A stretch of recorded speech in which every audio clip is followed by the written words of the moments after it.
Vendetta Craig of Miramar, whose mother was a patient at the Rehabilitation Center at Hollywood Hills, speaks on Sept. 14, 2017 about her anger that 8 seniors died in sweltering heat in the aftermath of Hurricane Irma.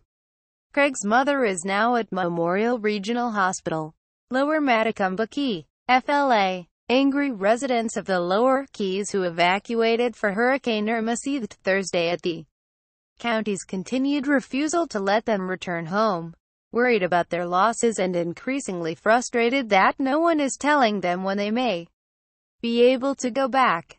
Several repeatedly begged law enforcement officers manning a tent in the middle of the overseas highway to let them go back home.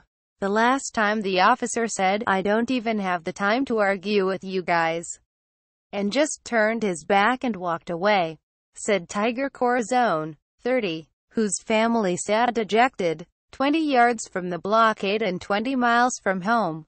She and her family have been trying to get back to Marathon for 3 days. They got further than they ever had on Thursday, but it still wasn't far enough. Spurned by authorities who say the conditions are too perilous to let residents return, they sat and stewed and said they'd never again choose to evacuate.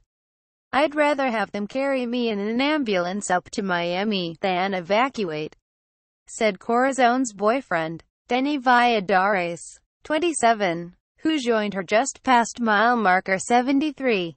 Brian Cook, Deputy Public Information Officer for Monroe County, said emergency management services staff members are working as fast and as hard as they can to make the Florida Keys safe for residents to return.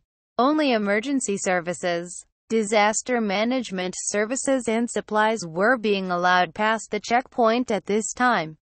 He said, please practice patience." Cook said, "There's no 911 service, no water, no electricity. People up north think we are not doing anything, or we are not doing enough.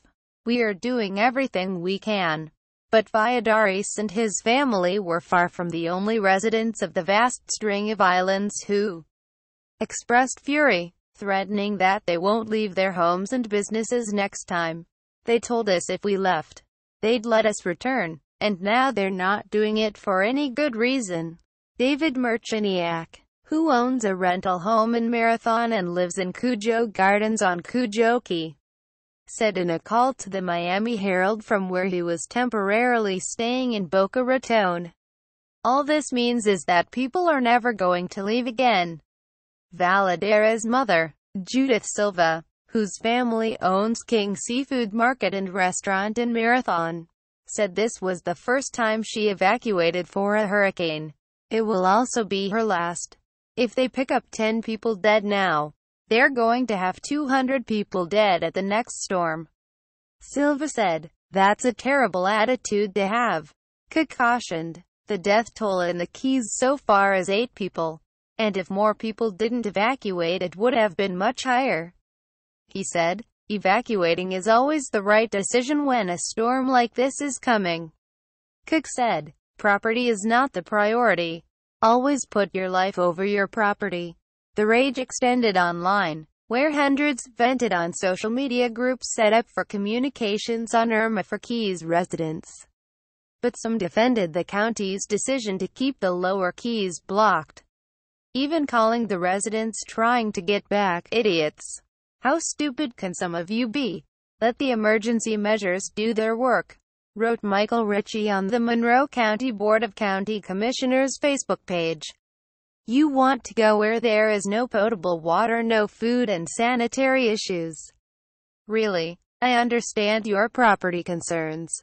I have 2 in the city of Key West," he continued, "but let these people do their work, for crying out loud. Your house ain't gonna rot because you have to wait another 72 hours. Think about the big picture instead of your own pea-brain selves." But Silva is fed up with how officials have handled Hurricane Irma in the Keys, starting with her decision to seek shelter in the first place. She said she and her family tried to go to Marathon High School for shelter Saturday morning, but law enforcement told them it would likely be closing. They made the decision to decamp to family in Miami, only to later find that the Marathon shelter did not close. That's because Marathon High School was not technically a shelter, but a refuge of last resort, Cook said. It was not established as a shelter and had no supplies or official staff. But when residents showed up and it was too late to evacuate, they were allowed to stay as an alternative to staying in inadequate housing. Now, as residents such as Merchaniak and the Silvas try to get back, they say officials aren't even telling them why they're not allowed to go home. They're rejected at a tent in the middle of the road, with few signs spelling out the closure until they arrive at it. Their sign reads, "No resident entry, beyond this point, turn around now."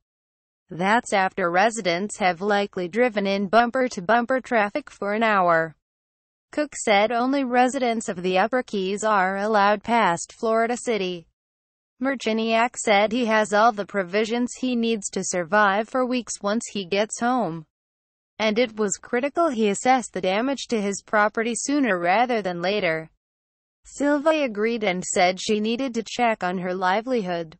"We need to start picking up the pieces of whatever we have left," she said. Two men who were trying to get home to Marathon for the second time Thursday were told by officers they would be arrested if they returned a third time. "3 strikes and you're out," a Herald reporter overheard the officer say. Cook said he was not aware of any arrests made at the checkpoint. Silva said sarcastically she would rather be arrested than keep getting turned away, since then they would at least have air conditioning and food. "What else do we have to lose?" she said. Curtis Morgan contributed to this report. Visit Miami Herald at www.miamiherald.com.